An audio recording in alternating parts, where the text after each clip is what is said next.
Mostly, respondents think that the victim should not be blamed for getting harassed, but there are 15.6% of them disagree. There are also 28.9% of them claim that the dressing style of the victim lead to the sexual harassment. They explain that those who dress sexy and not covering their body parts will attract the sexual harassment perpetrators. From the other perspective, half of the respondents defend that the statement that the victim themselves and their dressing style are the factor which make them a sexual harassment victim. They support the idea of freedom of dressing. The way an individual chooses to dress is not related to anything sexual. Any amount of clothing does not equal to consent. Even if someone was walking on the street nakedly, that does not give anyone the rights to sexually harass that person.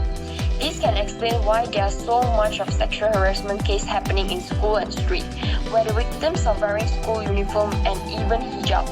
They also support their point of view by saying that instead of asking the victim to dress properly, the sexual harassment perpetrators should learn how to control their hormones.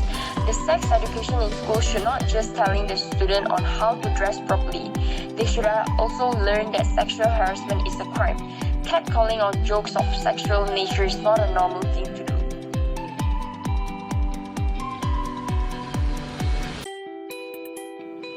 When it comes to the ways to overcome the problem, 97.8% of the respondents agree that both men and women should be educated on the topic of sexual harassment. Neither the woman nor the man should be buried with the responsibility. Everyone should have the awareness on this issue. Besides, 88.9% of the respondents also agree that both women and men should be vocal and participate in the discussion of.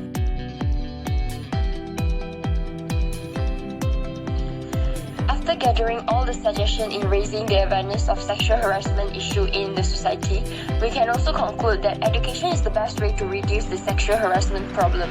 The suggestions include anonymous counseling session, sex education in school, awareness campaign, create a trending topic in social media, enforce the law on the sexual harassment perpetrators.